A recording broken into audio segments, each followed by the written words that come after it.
Hi creators, പുതിയൊരു വീഡിയോയിലേക്ക് സ്വാഗതം. ഇന്നത്തെ വീഡിയോയിലൂടെ ഞാൻ പറയുന്നത് ഒരുപാട് പേര് ചോദിക്കുന്ന ഒരു കാര്യമാണ്. ഞങ്ങൾ യൂട്യൂബിൽ ഷോർട്സ് വീഡിയോ ചെയ്യുമ്പോൾ ആദ്യമൊക്കെ വ്യൂസ് ഉണ്ടായിരുന്നു, പക്ഷെ ഇപ്പോൾ വ്യൂസ് ഇല്ല. അപ്പൊ വ്യൂസ് കൂട്ടാൻ ഞങ്ങൾ എന്താണ് ചെയ്യേണ്ടത്? എനിക്ക് ഉറപ്പുണ്ട് ഈ ഒരു വീഡിയോ കാണുന്ന മിക്ക ആളുകൾക്കും ഈ ഒരു പ്രോബ്ലം ഉണ്ടായിരിക്കും. ചാനൽ തുടങ്ങിയ സമയത്ത് ഷോർട്സ് ചെയ്യുമ്പോൾ നല്ല വ്യൂസ് ഉണ്ടായിരുന്നു, പിന്നെ പിന്നെ കുറഞ്ഞു വരുന്നത്. എന്നാലോ ഞങ്ങൾ ആ ഒരു രീതിയിൽ തന്നെയാണ് ഇപ്പോഴും വീഡിയോ ചെയ്യുന്നത്, നല്ല വീഡിയോസ് ഒക്കെ തന്നെയാണ് ഞങ്ങൾ ചെയ്യുന്നത്, എന്നിട്ടും വ്യൂസ് ഇല്ല എന്ന് പലരും പറയാറുണ്ട്. അപ്പൊ അങ്ങനെയുള്ള പ്രോബ്ലം ഉള്ളവർക്ക് വേണ്ടിയിട്ടാണ് ഇന്നത്തെ വീഡിയോ. നമുക്ക് എങ്ങനെ നമ്മുടെ ഷോർട്സ് കൂടുതൽ ആളുകളിലേക്ക് വ്യൂസ് കൂട്ടാം എന്നുള്ളതിനെ കുറിച്ചാണ് ഈ ഒരു വീഡിയോയിലൂടെ പറയുന്നത്. അപ്പൊ ഷോർട്സിന് വളരെയധികം പ്രാധാന്യം, നമുക്ക് സബ്സ്ക്രൈബേഴ്സ് ഒക്കെ കൂടാനും എല്ലാം ഷോർട്സ് സഹായിക്കുന്നുണ്ട് എല്ലാ രീതിയിലും. അപ്പൊ ഷോർട്സ് റീച്ച് ആകുന്നില്ല എന്ന് പറയുമ്പോൾ എല്ലാവർക്കും ടെൻഷനാണ്. അപ്പൊ ഞാൻ ഈ പറയുന്ന കാര്യങ്ങൾ നിങ്ങളൊന്ന് നിങ്ങളുടെ ചാനലിൽ ഒന്ന് പരീക്ഷിച്ച് നോക്കുക. അപ്പൊ നമുക്ക് എന്തൊക്കെയാണ് ശ്രദ്ധിക്കേണ്ടത്, ഷോർട്സ് വീഡിയോ ചെയ്യുമ്പോൾ ശ്രദ്ധിക്കേണ്ടത് എന്നുള്ളത് നോക്കാം. ഇതിൽ ആദ്യം എനിക്ക് പറയാനുള്ളത്, നമ്മളൊരു ഷോർട്സ് വീഡിയോ നമ്മുടെ വ്യൂവർ കാണുമ്പോൾ ആദ്യത്തെ സെക്കൻഡുകളിൽ ഒരു 3-4 സെക്കൻഡുകൾക്കുള്ളിൽ നമ്മുടെ വീഡിയോ സ്കിപ്പ് ചെയ്യാതിരിക്കണം. അതായത് നമ്മുടെ വ്യൂവർ നമ്മുടെ ഷോർട്സ് വീഡിയോ കാണുമ്പോൾ തന്നെ ജസ്റ്റ് അങ്ങോട്ട് സ്കിപ്പ് ചെയ്തിട്ട് അല്ലെങ്കിൽ ഇങ്ങനെ നമ്മളിങ്ങനെ മാറ്റി കൊടുക്കുമല്ലോ, അത് പാടില്ല. ആദ്യത്തെ ഏറ്റവും ഇമ്പോർട്ടൻ്റ് ആയിട്ടുള്ള നമുക്ക് വരുന്നൊരു മിസ്റ്റേക്കാണ്. അപ്പൊ നമ്മളല്ലല്ലോ അത് കാണുന്നത്, നമ്മൾ ഓഡിയൻസ് അല്ലേ ചെയ്യേണ്ടത്. അതിന് നമുക്ക് എന്ത് ചെയ്യാൻ പറ്റും എന്നുള്ളതാണ്. അതിന് നമുക്ക് എന്ത് ചെയ്യാൻ പറ്റുമെന്ന് ചോദിച്ചു കഴിഞ്ഞാൽ നമ്മുടെ ഷോർട്സ് ആ രീതിയിലുള്ളതായിരിക്കണം. നമ്മുടെ വ്യൂവർക്ക് അവർക്ക് ഷോർട്സ് ഇങ്ങനെ മാറ്റി നോക്കുന്ന സമയത്ത് ആദ്യത്തെ 3-4 സെക്കൻഡ് എന്നുള്ളത് നമ്മളെ സംബന്ധിച്ചിടത്തോളം വളരെയധികം ഇമ്പോർട്ടൻ്റ് ആയിട്ടുള്ളൊരു സമയമാണ്. അതിൽ ആളുകൾ സ്കിപ്പ് ചെയ്ത് പോയി കഴിഞ്ഞാൽ പിന്നെ ആ ഷോർട്സ് റീച്ച് ആവാൻ ബുദ്ധിമുട്ടാണ്. അപ്പൊ നമ്മുടെ ഒരു ഹൂക്ക് മൊമെന്റ് എന്ന് പറയുന്നത് 3 to 4 ആ ഒരു സെക്കൻഡ് ആണ്. അപ്പൊ അതിൽ നമുക്ക് നമ്മുടെ ഓഡിയൻസിനെ പിടിച്ചിരുത്താൻ പറ്റണം. അപ്പൊ ഈ ഒരു ഷോർട്സിൽ എന്തോ വരാനുണ്ട്, അത് ഒരു സസ്പെൻസ്, ഒരു ക്യൂരിയോസിറ്റി, ആ ക്വാളിറ്റി എല്ലാം നമ്മൾ മെയിൻറ്റെയിൻ ചെയ്യണം. ചുരുക്കി പറഞ്ഞാൽ ആദ്യത്തെ 3-4 സെക്കൻഡുകൾക്കുള്ളിൽ തന്നെ നമ്മുടെ ഷോർട്സ് അവർ സ്കിപ്പ് ചെയ്ത് പോകരുത്. അതിന് നിങ്ങൾക്ക് എന്തെല്ലാം ചെയ്യാൻ കഴിയും എന്നുള്ളതാണ്. അത് സാധ്യമായതെല്ലാം നിങ്ങൾ ചെയ്യുക എന്നുള്ളതാണ് ആദ്യത്തെ പോയിന്റ്. രണ്ടാമതായിട്ട് പറയാനുള്ളത് ഷോർട്സിന്റെ ലെങ്ത് ആണ്. എത്ര സമയം വേണം നമ്മുടെ ഷോർട്സിന്റെ ലെങ്ത് എന്നുള്ളത് നമുക്കറിയാം. പണ്ടൊക്കെ യൂട്യൂബിൽ 60 സെക്കൻഡ് ആയിരുന്നു, ഇപ്പോൾ 3 മിനിറ്റ് വരെ ഷോർട്സിന്റെ ലെങ്ത് ലേറ്റസ്റ്റ് അപ്ഡേറ്റ് പ്രകാരം. എന്നാലും ഇപ്പോഴും നല്ല വ്യൂസ് വരുന്ന ഷോർട്സുകളൊക്കെ നമ്മളിങ്ങനെ നോക്കുമ്പോൾ 60 സെക്കൻഡിൽ താഴെയുള്ള ഷോർട്സ് തന്നെയാണ് നന്നായിട്ട് കയറുന്നത്. ഒരു 30 to 40 സെക്കൻഡുകൾ അങ്ങനെയുള്ളതാണ് ഞാൻ കണ്ടിട്ടുള്ളത്. അതിൽ കൂടുതലും സംഭവിക്കാറുണ്ട്. എന്നാലും നമ്മൾ കോമൺ ആയിട്ട് നോക്കുമ്പോൾ ആ സെക്കൻഡുകൾക്കാണ്. കാരണം അത്രയും സമയം തന്നെ നമുക്ക് ഓഡിയൻസിൽ പിടിച്ചിരുത്താൻ പറ്റുകയുള്ളൂ. പിന്നെ അത്രയും ഇമ്പോർട്ടൻ്റ് ആയിട്ടുള്ളതാണെങ്കിൽ ഒരു സ്റ്റോറി ടെല്ലൊക്കെ പോലെയാണെങ്കിലൊക്കെ കൂടുതൽ സമയം ആളുകൾ കാണും. അപ്പൊ നമ്മുടെ ഷോർട്സിന്റെ ലെങ്ത് ആവശ്യമില്ലാതെ നമ്മൾ വലിച്ച് നീട്ടാതിരിക്കുക. മാത്രമല്ല 60 സെക്കൻഡിൽ താഴെയാണെങ്കിലാണ് നമുക്ക് ട്രെൻഡിങ് സോങ്ങുകളൊക്കെ ആഡ് ചെയ്യാൻ കഴിയുകയുള്ളൂ. അപ്പൊ നിങ്ങളുടെ ഷോർട്സ് എപ്പോഴും ഒന്ന് ആറ്റിക്കുറുക്കി ചടുലമാക്കി വെച്ച് കഴിഞ്ഞാൽ തീർച്ചയായിട്ടും ഓഡിയൻസിന് അത് ഇഷ്ടപ്പെടും. പെട്ടെന്ന് അവർ മുഴുവനായിട്ട് കാണാനുള്ള ഒരു ടെൻഡൻസി ഉണ്ടാകും, സ്വൈപ്പ് ചെയ്ത് പോകുന്നതുമല്ല. മൂന്നാമതായിട്ട് പറയാനുള്ളത് ലൂപ്പബിൾ വീഡിയോസ് എന്നുള്ളത്. അതായത് നമ്മളൊരു വീഡിയോ കാണുമ്പോൾ, നിങ്ങൾ കേട്ടിട്ടുണ്ടായിരിക്കും ലൂപ്പ് എന്നൊക്കെ. ഇവിടെ ഇപ്പൊ ഞാനത് ഉദ്ദേശിക്കണം എന്താന്ന് വെച്ച് കഴിഞ്ഞാൽ, നമ്മുടെ വീഡിയോ സർപ്രൈസ് ആയിട്ടുള്ള എന്തെങ്കിലും ഒരു ട്വിസ്റ്റ് അതിൽ സംഭവിക്കുന്നുണ്ടെങ്കിൽ ആളുകൾ വീണ്ടും വീണ്ടും ആ ഒരു മൊമെന്റ് കാണാൻ ആ ഷോർട്സ് റീവാച്ച് ചെയ്യും. ഞാൻ അങ്ങനെയാണ്, നിങ്ങൾ എങ്ങനെയാണ്? ചില മൊമെന്റ് നമ്മൾ ക്ലൈമാക്സ് കാണാൻ വേണ്ടിയിട്ട് തന്നെ നമ്മൾ വീണ്ടും തുടക്കം മുതൽ വീണ്ടും വീണ്ടും കാണുന്നുണ്ട്. അത് വളരെ നല്ല ഒരു പോയിന്റ് ആണെന്ന് പറയാം. അപ്പൊ നമ്മുടെ ഷോർട്സ് ആ രീതിയിലുള്ളതാണെങ്കിൽ നമുക്ക് നമ്മുടെ ഷോർട്സ് കൂടുതൽ ആളുകളിലേക്ക് റീച്ച് ആകുന്നതാണ്. അതിനോട് കൂടെ നിങ്ങൾ ശ്രദ്ധിച്ചിട്ടുണ്ടായിരിക്കും, ചില ഇപ്പൊ കുറെ പേര് ചെയ്യുന്നുണ്ട്, കുറച്ച് ടെക്സ്റ്റുകൾ ഇങ്ങനെ ചെയ്തിട്ട് വാർത്തകളൊക്കെ വെച്ചിട്ട് ഷോർട്സ് അവസാനിച്ചത് ഓഡിയൻസ് അറിയില്ല. നിങ്ങൾ കണ്ടിട്ടുണ്ടായിരിക്കും കുറെ ടെക്സ്റ്റ്, ഒരു 4 സെക്കൻഡ് ഉള്ള ഒരു പോസ്റ്റർ, അതിൽ കുറച്ച് വാർത്ത എന്തെങ്കിലും കൊടുത്തിട്ടുണ്ടായിരിക്കും ട്രെൻഡിങ് ആയിട്ടുള്ള. നമ്മളത് ഇങ്ങനെ വായിച്ചു വരുമ്പോഴേക്കും, പകുതി വായിക്കുമ്പോഴേക്കും ഷോർട്സ് 4 സെക്കൻഡ് ആണെങ്കിൽ അത് കഴിഞ്ഞിട്ടുണ്ടായിരിക്കും, 10 സെക്കൻഡ് ആണെങ്കിൽ അത് കഴിഞ്ഞിട്ടുണ്ടായിരിക്കും. നമ്മൾ ആ വാർത്ത മുഴുവൻ വായിക്കുമ്പോഴേക്കും നമ്മൾ ഈ ഒരു ഷോർട്സ് 3-4 തവണ പ്ലേ ആയിട്ടുണ്ടായിരിക്കും, നമ്മൾ പോലും അറിയാതെ. അത് നിങ്ങളിപ്പോൾ ഒരുപാട് ഈ ഒരു 2025 ഇപ്പോൾ ട്രെൻഡിങ് ആയിട്ടുണ്ട്, ഒരുപാട് പേര് ചെയ്യുന്നുണ്ട് ആ രീതിയിൽ. പക്ഷെ അതിന് എന്തുകൊണ്ടാണ് വ്യൂസ് വരുന്നത്? ഒരു പെർഫോമൻസും കാര്യങ്ങളൊന്നും അതിലില്ല. പക്ഷെ എന്നിട്ടും വ്യൂസ് വരുന്നത് ഒറ്റ കാരണം കൊണ്ടാണ്, ഈ ഒരു ലൂപ്പ് അവിടെ വർക്കാകുന്നുണ്ട്. അതായത് കൂടുതൽ ഒരാൾ തന്നെ കൂടുതൽ സമയം അവർ പോലും അറിയാതെ വാച്ച് ചെയ്യുന്നുണ്ട്. ഇപ്പൊ ചിലപ്പോൾ ചൂണ്ടലിടുന്നത്, അതുപോലെ ചില ബോൾ എറിഞ്ഞു കൊടുക്കുന്നത്, ഇത് അവസാനിക്കുന്നത് ഒരു പക്ഷെ ഇവർക്ക് മനസ്സിലാകാറില്ല. അപ്പൊ കൂടുതൽ ആ സമയം അതിങ്ങനെ റീവാച്ച് ചെയ്യാറുണ്ട്. അങ്ങനെയുള്ള മൊമെന്റുകൾ, അങ്ങനെയുള്ള വീഡിയോസ് ആണെങ്കിൽ നമുക്ക് കൂടുതൽ ഷോർട്സ് റീച്ച് ആകുന്നതാണ്.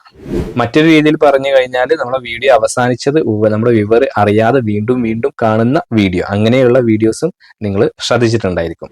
അടുത്തതായിട്ട് നമ്മൾ ഷോർട്സിൽ ശ്രദ്ധിക്കേണ്ട ഇമ്പോർട്ടൻ്റ് ആയിട്ടുള്ള ഒരു കാര്യമാണ് ടൈറ്റിൽ എന്നുള്ളത്. ടൈറ്റിൽ വളരെയധികം ഇമ്പോർട്ടൻ്റ് ആയിട്ടുള്ള ഒരു കാര്യമാണ്. നമ്മൾ ടൈറ്റിൽ കൊടുക്കുമ്പോൾ അത് ക്യാച്ചിങ് ആയിരിക്കണം. അത് ആദ്യത്തെ ആ 2-3 നമ്മൾ കൊടുക്കുന്ന വാക്കുകൾ ക്യാച്ചിങ് ആയിരിക്കണം. അപ്പോൾ നമ്മളൊരു ഐഫോണിനെ കുറിച്ചായിട്ടാണെങ്കിൽ ഇപ്പോൾ latest feature, iPhone latest feature അല്ലെങ്കിൽ ഹിഡൻ ഫീച്ചേഴ്സ് എന്നൊക്കെ കൊടുക്കുമ്പോൾ പെട്ടെന്നൊരു ക്യൂരിയോസിറ്റി നമുക്കവിടെ വരുന്നുണ്ട്. അപ്പോൾ നമ്മൾ ആ രീതിയിലുള്ളൊരു ക്യാച്ചിങ് ആയിട്ടുള്ള ടൈറ്റിൽ കൊടുക്കാൻ ശ്രദ്ധിക്കുക. ഒരുപാട് തള്ളിമറിക്കുന്ന ടൈറ്റിൽ റിപ്പീറ്റ് ചെയ്ത് കൊടുക്കുമ്പോൾ ഓഡിയൻസിന് നമ്മളിലുള്ള ഒരു വിശ്വാസം പോകാൻ ചാൻസ് ഉണ്ട്. അപ്പൊ അത് നിലനിർത്തിക്കൊണ്ട് ക്യാച്ചിങ് ആയിട്ടുള്ള ടൈറ്റിൽ കൊടുക്കുക. അടുത്തതായിട്ട് നമ്മൾ ശ്രദ്ധിക്കേണ്ട മറ്റൊരു ഇമ്പോർട്ടൻ്റ് ആയിട്ടുള്ള ഒരു പോയിന്റ് ആണ് റെലവെന്റ് ഹാഷ്ടാഗ് എന്നുള്ളത്. ഹാഷ്ടാഗ് കൊടുക്കുമ്പോൾ നമ്മുടെ ഷോർട്സ് ഏത് കാറ്റഗറിയുമായി ബന്ധപ്പെട്ടിട്ടുള്ളതാണ് അതിനനുസരിച്ചിട്ടുള്ള ഹാഷ്ടാഗുകൾ കൊടുക്കുക. കുറേ പേരുണ്ട് ചുമ്മാ വെറുതെ വാരി വലിച്ച് ഒരു ബന്ധമില്ലാത്ത ഹാഷ്ടാഗുകൾ കൊടുക്കാറുണ്ട്. അങ്ങനെ കൂടുതൽ ഹാഷ്ടാഗുകൾ കൊടുത്തുകൊണ്ട് കാര്യമില്ല. നമ്മുടെ വീഡിയോ ഏത് കാറ്റഗറിയാണ് അതിനനുസരിച്ച്, for example gaming, cooking, educational, craft, അപ്പോൾ ആ രീതിയിലുള്ള റെലവെന്റ് ആയിട്ടുള്ള ഹാഷ്ടാഗുകളാണ് നിങ്ങൾ യൂസ് ചെയ്യേണ്ടത്. അടുത്തതായിട്ട് നമ്മൾ ഷോർട്സിൽ ശ്രദ്ധിക്കേണ്ട കാര്യം നല്ല ക്ലിയർ ഡിസ്ക്രിപ്ഷൻ നമ്മൾ അതിൽ കൊടുക്കണം എന്നുള്ളതാണ്. പലരും കരുതാറുണ്ട് ഷോർട്സിൽ അങ്ങനെ ഡിസ്ക്രിപ്ഷൻ ഒന്നും ആവശ്യമില്ല, അല്ലാതെ തന്നെ എനിക്ക് വ്യൂസ് വരുന്നുണ്ടല്ലോ, പിന്നെ എന്തിനാണ് ഷോർട്സ് ഫീഡിലൂടെ എനിക്ക് വ്യൂസ് വരുന്നുണ്ട് എന്നുള്ളത്. അങ്ങനെ നിങ്ങൾ ചിന്തിക്കുന്നുണ്ടെങ്കിൽ നിങ്ങൾ ഒരു റോങ് ആയിട്ടുള്ളൊരു ചിന്താ രീതിയാണെന്ന് പറയാം. കാരണം ഇപ്പോൾ സെർച്ചിങ്ങിൽ ഷോർട്സ് വരുന്നുണ്ട്. നിങ്ങൾക്ക് യൂട്യൂബിൽ പല കാര്യങ്ങളും സെർച്ച് ചെയ്യുമ്പോൾ നിങ്ങൾക്ക് ആദ്യം ഷോർട്സ് ആണ് വരുന്നത്. അപ്പോൾ നിങ്ങളുടെ ഷോർട്സ് റെലവെൻ്റ് ആയിട്ടുള്ള കീവേഡുകൾ, റെലവെൻ്റ് ആയിട്ടുള്ള ടൈറ്റിലൊക്കെ കൊടുത്തു കഴിഞ്ഞാൽ നിങ്ങൾക്ക് വ്യൂസ് കൂടുതൽ കിട്ടാനുള്ള സാധ്യത അവിടെ വരികയാണ്. അതുകൊണ്ട് ഒരിക്കലും നിങ്ങൾ ഈ ഒരു ഹാഷ്ടാഗും ടൈറ്റിലും കൊടുക്കുന്നതിൻ്റെ കൂടെ ഡിസ്ക്രിപ്ഷൻ കൊടുക്കാതിരിക്കരുത്. നല്ല രീതിയിലുള്ള ഡിസ്ക്രിപ്ഷൻ ലോങ് വീഡിയോക്ക് കൊടുക്കുന്ന പോലെ തന്നെ കൊടുക്കുക. അത് കഴിഞ്ഞാൽ നമ്മൾ ശ്രദ്ധിക്കേണ്ട മറ്റൊരു ഇമ്പോർട്ടൻ്റ് ആയിട്ടുള്ള കാര്യമാണ് യൂട്യൂബ് ഷോർട്സിലെ തംബ്നെയിൽ എന്നുള്ളത്. അപ്പോൾ ഈ ഒരു തംബ്നെയിൽ നമ്മൾ ഉണ്ടാക്കുമ്പോൾ ഷോർട്സിൽ തംബ്നെയിൽ പലരും സെറ്റ് ചെയ്യാറില്ല. നമ്മൾ നേരത്തെ പറഞ്ഞാൽ നമ്മുടെ ഷോർട്സിലെ ഏറ്റവും ബെസ്റ്റ് മൊമെൻ്റ് ആയിരിക്കണം നമ്മൾ അതിലേക്ക് തംബ്നെയിലായിട്ട് ആഡ് ചെയ്യേണ്ടത്. അതുപോലെ നമുക്കവിടെ ടെക്സ്റ്റുകൾ ആഡ് ചെയ്യാൻ പറ്റും. പെട്ടെന്ന് ക്യാച്ച്, നമ്മൾ ടൈറ്റിൽ പറഞ്ഞ പോലെ തന്നെ പെട്ടെന്ന് ക്യാച്ച് ആവുന്ന ക്യാപ്ഷൻസുകൾ നമുക്ക് കൊടുക്കാൻ പറ്റും. ഞാൻ നേരത്തെ പറഞ്ഞ പോലെ സെർച്ചിങ്ങിലൊക്കെ വരുന്നതാണ്. അപ്പം ഈ ഒരു ഷോർട്സിന്റെ തംബ്നെയിൽ അവിടെ വർക്ക് ആകുന്നുണ്ട്. പെട്ടെന്ന് ഈ ഒരു ക്യാപ്ഷനും കാര്യങ്ങളും നമ്മൾ ആ ഒരു പിക്ചർ കണ്ടിട്ട് അതിൽ ക്ലിക്ക് വരാൻ ചാൻസ് വളരെയധികം കൂടുതലുണ്ട്. അതുകൊണ്ട് തന്നെ യൂട്യൂബ് ഷോർട്സിലെ തംബ്നെയിൽ നിങ്ങൾ വളരെയധികം ശ്രദ്ധിക്കണം. ഇതിനെക്കുറിച്ച് ഞാൻ നെക്സ്റ്റ് വീഡിയോ ചെയ്യാം. അത് എങ്ങനെയൊക്കെ കഴിഞ്ഞ വീഡിയോയിലെ നമുക്ക് ചെയ്തു പോയ വീഡിയോയിൽ എന്തെല്ലാം ചെയ്യാം, ഇനി വരുമ്പോൾ നമ്മൾ ഏതെല്ലാം രീതിയിൽ നമുക്ക് സെറ്റ് ചെയ്യാം എന്നുള്ളതിനെ കുറിച്ച് നെക്സ്റ്റ് വീഡിയോയിൽ പറയാം. അപ്പോൾ ഈ ഒരു കാര്യം നിങ്ങൾ ശ്രദ്ധിക്കുക. അടുത്തതായിട്ട് ഷോർട്സ് ചെയ്യുമ്പോൾ നമ്മൾ ശ്രദ്ധിക്കേണ്ട കാര്യമാണ്, എപ്പോഴും പറയുന്ന കാര്യമാണ്, കൺസിസ്റ്റൻസി ആൻഡ് ടൈമിംഗ് എന്നുള്ളത്. ഒരു വീക്കിൽ നിങ്ങൾ എല്ലാ ദിവസവും ഓരോ ഷോർട്സ് ഇടുന്നുണ്ടെങ്കിൽ അതിങ്ങനെ കണ്ടിന്യൂ ചെയ്ത് പോവുക. അത് ഏത് സമയത്ത് നമ്മുടെ ഓഡിയൻസ് ഏത് സമയത്താണ് ആക്റ്റീവ് എന്ന് മനസ്സിലാക്കിയിട്ട് ആ സമയത്ത് തന്നെ ഇങ്ങനെ ഇട്ട് പോവുക. അപ്പൊ ആ ഒരു സൈക്കിള് അതിങ്ങനെ കറക്റ്റ് ടൈമിൽ നടക്കുമ്പോഴാണ് നമ്മുടെ ആ ഒരു യൂട്യൂബ് അൽഗോരിതത്തിലേക്ക് നമ്മുടെ ഈ ഒരു ഷോർട്സ് അങ്ങ് സെറ്റ് ആകുന്നത്. അങ്ങനെ ആയിക്കഴിഞ്ഞാൽ പിന്നെ അതിങ്ങനെ പൊക്കോളും. അപ്പൊ അതിലേക്ക് കടക്കണം എന്നുണ്ടെങ്കിൽ നമ്മൾ കൃത്യമായിട്ടുള്ള ടൈമിൽ ഇങ്ങനെ റിപ്പീറ്റ് ചെയ്ത് ഇങ്ങനെ വന്നുകൊണ്ടിരിക്കണം. അപ്പോൾ നമ്മൾ ഇന്നൊരു ഷോർട്സ് ചെയ്തു, പിന്നെ ഒരാഴ്ചയൊക്കെ നമ്മൾ ഷോർട്സ് ചെയ്യുന്നില്ല, കുറെ ലോങ് ചെയ്തു, പിന്നെ നമ്മൾ ഷോർട്സ് വല്ലപ്പോഴും തോന്നുമ്പോൾ ചെയ്യുമ്പോൾ നമുക്ക് ആ ഒരു വിചാരിച്ച ഇമ്പാക്റ്റ് കിട്ടണം എന്നില്ല. അപ്പൊ നിങ്ങൾ എന്ത് ചെയ്യുക, കൺസിസ്റ്റൻസി കീപ്പ് ചെയ്യുമ്പോൾ തന്നെ ടൈമിങ്ങും കൃത്യമായിട്ട് നിങ്ങൾ പാലിക്കുക. ഇതുകൂടാതെ ഷോർട്സിന്റെ വ്യൂസ് കൂട്ടാനുള്ള മറ്റൊരു മാർഗ്ഗമാണ് നമ്മൾ എന്ത് ചെയ്യുക, നമ്മുടെ വീഡിയോന്റെ ഇപ്പൊ ടൈറ്റിലൊക്കെ ആണെങ്കിൽ നമ്മൾ ഓഡിയൻസിനോട് എന്തെങ്കിലും ചോദിക്കുക, അവരോട് കമന്റ് ഇടാൻ തോന്നിപ്പിക്കുന്ന രീതിയിൽ അവരുടെ ഇഷ്ടം എന്താണ്, നിങ്ങളുടെ ഫേവറേറ്റ് കമന്റ് ചെയ്യൂ. നിങ്ങളുടെ ഫേവറേറ്റ്, നമ്മൾ എന്തൊരു ഫുഡിനെ കുറിച്ചിട്ടാണെങ്കിൽ ഈ ഫുഡ് നിങ്ങൾക്ക് ഇഷ്ടമാണോ, നിങ്ങൾ വീട്ടിൽ ഉണ്ടാക്കാറുണ്ട്, അങ്ങനെ അവരെ കമന്റ് ചെയ്യിപ്പിക്കാൻ തോന്നിക്കുന്ന രീതിയിൽ ഉള്ള പോളുകളോ അല്ലെങ്കിൽ ടൈറ്റിലോ അല്ലെങ്കിൽ അതിലെ ടെക്സ്റ്റുകളൊക്കെ ആഡ് ചെയ്യുമ്പോൾ ആ രീതിയിൽ ഒന്ന് നമ്മുടെ ഓഡിയൻസുമായിട്ട് ഒരു കമ്മ്യൂണിക്കേഷൻ അവിടെ ഉണ്ടാക്കിയെടുക്കുക. അത് നിങ്ങൾക്ക് കമന്റിലൂടെ ആയിരിക്കാം, ലൈക്കിലൂടെ, അത് നിങ്ങൾക്ക് പറയാം. അത് നിങ്ങൾ ഡിസ്ക്രിപ്ഷനിൽ അല്ലെങ്കിൽ ആ ഒരു പോസ്റ്ററിൽ കൊടുത്തത് എന്താണോ അതിനനുസരിച്ച് അവർ റിയാക്ട് ചെയ്യുമല്ലോ. നിങ്ങൾക്ക് ഇഷ്ടപ്പെട്ടിട്ടുണ്ടെങ്കിൽ അത് കമന്റ് ചെയ്യാന്ന് പറയുമ്പോൾ അവർക്ക് ഇഷ്ടമല്ലെങ്കിലും ഇഷ്ടമാണെങ്കിൽ അത് കമന്റ് ചെയ്യാനുള്ള ചാൻസ് കൂടുതലുണ്ട്. അങ്ങനെ എൻഗേജ്മെന്റ് കൂടുതലാക്കാൻ ശ്രമിക്കുക എന്നുള്ളതാണ് വളരെ ഇമ്പോർട്ടൻ്റ് ആയിട്ടുള്ള മറ്റൊരു പോയിന്റ്. ഇതിനോട് കൂടെ ചേർത്ത് പറയേണ്ട മറ്റൊരു പോയിന്റ് ആണ്, അങ്ങനെ കമന്റ് വന്നു കഴിഞ്ഞാൽ അതിന് കൃത്യമായിട്ട് റിപ്ലൈ കൊടുക്കുക എന്നുള്ളത്. അപ്പൊ ആ ഒരു കമന്റ് വരുമ്പോൾ അതിന് കൃത്യമായിട്ടുള്ള, അവർക്ക് നന്ദി പറഞ്ഞിട്ട് അല്ലെങ്കിൽ അവർ ചോദിച്ച കാര്യത്തിന് കൃത്യമായിട്ട് നിങ്ങൾ റിയാക്ട് ചെയ്യുക എന്നുള്ളത് ഷോർട്സ് റീച്ച് ആവാനുള്ള ഇമ്പോർട്ടൻ്റ് ആയിട്ടുള്ള പോയിന്റുകളിൽ ഒന്നാണ്. പിന്നെ നമുക്ക് നമ്മുടെ ഷോർട്സ് റീച്ച് ആക്കുന്നതിന് വേണ്ടിയിട്ട് നമുക്ക് കമ്മ്യൂണിറ്റി ടാബുകളൊക്കെ ഉപയോഗിക്കാം. അതുപോലെ നമ്മൾ അനലിറ്റിക്സ് യൂസ് ചെയ്യുക എന്നുള്ളതാണ്. നമുക്കൊരു ഷോർട്സ് നമ്മളിങ്ങനെ ഈ ഷോർട്സ് ഇങ്ങനെ ചെയ്തു വന്നിട്ടുണ്ട്. ചില ഷോർട്സിന് വ്യൂസ് ഉണ്ട്, ചില ഷോർട്സിന് വ്യൂസ് ഇല്ല. അതാണല്ലോ മെയിൻ കംപ്ലൈന്റ്. അപ്പൊ എന്തുകൊണ്ട് ആ ഒരു ഷോർട്സിന് നമുക്ക് ഓഡിയൻസ് റിട്ടൻഷൻ വന്നു, എന്തുകൊണ്ട് ഇതിന് വന്നില്ല എന്നുള്ളത് നമ്മളൊന്ന് അനലൈസ് ചെയ്യാം. അപ്പൊ നമ്മൾ ഒന്ന് അനലൈസ് ചെയ്യുമ്പോൾ നമുക്ക് തന്നെ മനസ്സിലാവും, ഈ ഷോർട്സിൽ ഞാൻ ഇങ്ങനെയാണ് പറഞ്ഞിട്ടുള്ളത്, പക്ഷെ ഈ ഷോർട്സ് ഞാൻ ഇങ്ങനെ ചെയ്തപ്പോൾ എനിക്ക് വ്യൂസ് ഇല്ല. അപ്പൊ വ്യൂസ് വന്ന രീതിയിലുള്ള ഷോർട്സുകൾ കൂടുതൽ നമ്മൾ ചെയ്യാം. വ്യൂസ് വരാത്ത ഷോർട്സ് അത് ഏത് രീതിയിലാണോ ചെയ്തിട്ടുള്ളത് ആ രീതി നമ്മൾ അങ്ങ് ഒഴിവാക്കിയിട്ട് വ്യൂസ് വന്ന രീതിയിലുള്ളത് നമ്മൾ വീണ്ടും വീണ്ടും ആ രീതിയിൽ വീഡിയോസ് ഷോർട്സ് ചെയ്തിട്ട് മുന്നോട്ട് പോവുക. അപ്പൊ ഇത്രയും കാര്യങ്ങളൊക്കെ നിങ്ങൾ ശ്രദ്ധിച്ചിട്ട് വേണം ഷോർട്സ് ചെയ്യാൻ. ഇതിനോട് കൂടെ നിങ്ങൾ ശ്രദ്ധിക്കേണ്ട ഏറ്റവും ഇമ്പോർട്ടൻ്റ് ആയിട്ടുള്ള കാര്യം, നമ്മൾ ഈ കാര്യങ്ങളൊക്കെ പറഞ്ഞൊക്കെ നമ്മൾ സംസാരിച്ചു, ഡിസ്കസ് ചെയ്തല്ലോ. പക്ഷെ ഇവിടെ ഏറ്റവും ഒരു പ്രോ ടിപ്സ് എന്ന് പറഞ്ഞിട്ടുള്ളത് എന്താണ്?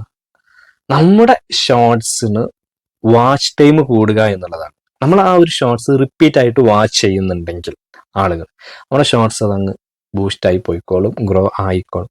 ഇതാണ് സംഭവിക്കേണ്ടത് നമ്മുടെ ഷോർട്സിൽ. അതിന് നമുക്ക് ഞാൻ ഈ പറഞ്ഞ ടൂളുകളൊക്കെ യൂസ് ചെയ്യാമെന്നുള്ളതാണ്. അപ്പൊ നിങ്ങളുടെ കയ്യിലാണ്. അപ്പൊ നിങ്ങളുടെ ഷോർട്സ് നിങ്ങൾ എങ്ങനെ ഷൂട്ട് ചെയ്യുന്നു, എങ്ങനെ എഡിറ്റ് ചെയ്യുന്നു, അത് എങ്ങനെ നിങ്ങൾ അത് കംപ്ലീറ്റ് ആയി പ്രേക്ഷകരുടെ മുന്നിലേക്ക് എത്തിക്കുന്നു എന്നതിനനുസരിച്ച് തന്നെയാണ് നിങ്ങളുടെ വ്യൂസ് ബന്ധപ്പെട്ട് കിടക്കുന്നത്.